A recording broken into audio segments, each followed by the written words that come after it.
ಜನಸಾಮಾನ್ಯರಿಗೆ ಹೆಂಗೆ ಅಂದರೆ ಕರ್ನಾಟಕ ಕಾಂಗ್ರೆಸ್ ಅಂದರೆ ಜನಪರ, ಬಡ ಜನರ ಪರವಾಗಿರುತ್ತೆ ಅನ್ನುವಂಥ ಮನೋಭಾವ ಇದ್ದಾಗ ಕಾಂಗ್ರೆಸ್ ಬಂದ್ರೂ ದುಬಾರಿ ಆಯ್ತಲ್ಲ ಜೀವನ ಅನ್ನುವಂಥ ಭಾವನೆ. ಹಾಲಿರ್ಬೋದು, ಅಗತ್ಯ ವಸ್ತುಗಳಿರ್ಬೋದು, ಈಗ ಬಸ್ ದರನು ಹೆಚ್ಚಳ ಅಂದರೆ ಹೆಂಗೆ ಜೀವನ ಅಂತ ಪ್ರಶ್ನೆ ಕೇಳ್ತಾರೆ ಸರ್. ಈಗ ನನಗೂ ಇಷ್ಟ ಇಲ್ಲ, ನಮ್ಮ ಸರ್ಕಾರಕ್ಕೂ ಇಷ್ಟ ಇಲ್ಲ. ಆದರೆ ಅನಿವಾರ್ಯವಾಗಿ ನಮಗೆ 5,900 ಕೋಟಿ ಸಾಲ ಇಟ್ಟೋಗಿರೋದು ಒಂದು. ಎರಡನೇದಾಗಿ ಈಗ ನೋಡ್ರಮ್ಮ, ಡೀಸೆಲ್ ಬೆಲೆ 5 ವರ್ಷಕ್ಕೆ ಮುಂಚೆ ನಾವು ಖರ್ಚು ಮಾಡ್ತಾ ಇದ್ದದ್ದು ನಿಮ್ಗೆ ಆಗಲೇ ತೋರಿಸ್ದೆ, 9 ಕೋಟಿ ಚಿಲ್ಲರೆ. ಈಗ 13 ಕೋಟಿ ಆಯಿತು. ಡೀಸೆಲ್ ದರ ಏರಿಸ್ತವ್ರು ಯಾರು ಅಲ್ವಾ? ಡೀಸೆಲ್ ದರ ಏರಿಸ್ತವ್ರು ಕೇಂದ್ರ ಸರ್ಕಾರ. ಅವ್ರು ಏರಿಸ್ತಾ ಇದ್ರೆ ನಮ್ಗೆ ದಿನಕ್ಕೆ 4 ಕೋಟಿ ಮುಗೋದು.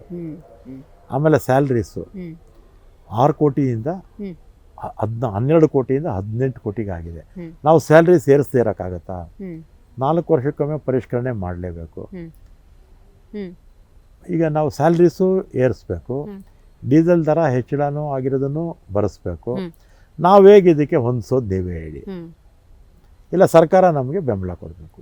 ಹಂಗಿದ್ರೆ ಸರ್, ಈ ಗ್ಯಾರಂಟಿಯಲ್ಲೇ ಪರಿಷ್ಕರಣೆ, ಗ್ಯಾರಂಟಿ ಅನ್ನೋದು ಪ್ರತಿಷ್ಠೆಗೆ ಬಿದ್ದುಬಿಟ್ಟಿದ್ದಾರೆ.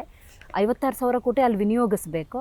ಈ ಪ್ರತಿಷ್ಠೆ ಬದಿಗಿಟ್ರೆ ಸರ್ಕಾರ ಸ್ಮೂತಾಗಿ ರನ್ ಆಗುತ್ತೆ ಅನ್ನುವಂತಹ ಟೀಕೆಗೆ ಏನಂತೀರಿ? ಈ ಸೊಲ್ಯೂಷನ್ಗೆ ಏನಂತೀರಿ? ಇದೆಲ್ಲ ನಾವು ಚುನಾವಣೆ ಪ್ರಣಾಳಿಕೆ ಘೋಷಣೆ ಮಾಡ್ತೀವಲ್ವಾ, ಆ ಸಂದರ್ಭದಲ್ಲಿ ಯೋಚನೆ ಮಾಡಬೇಕು. ಜಿ ಕನ್ನಡ ನ್ಯೂಸ್ ಈಗ ನಿಮ್ಮ ಮನೆಯಲ್ಲೇ ನೋಡಿ. ಎಲ್ಲ ಕೇಬಲ್ಗಳಲ್ಲಿ ಈಗ ಲಭ್ಯ.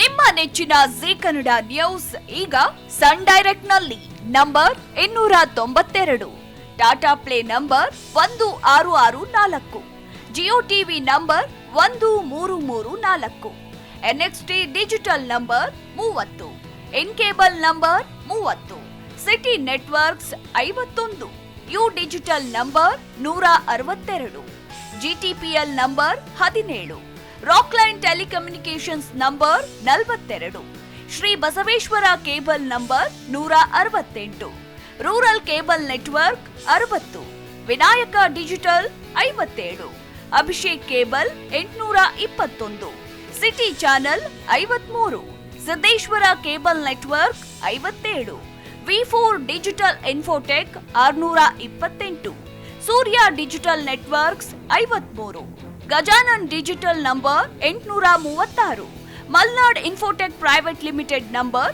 56, metrocast number 830, victory digital number 167ರಲ್ಲಿ ನೋಡಿ ಆನಂದಿಸಿ.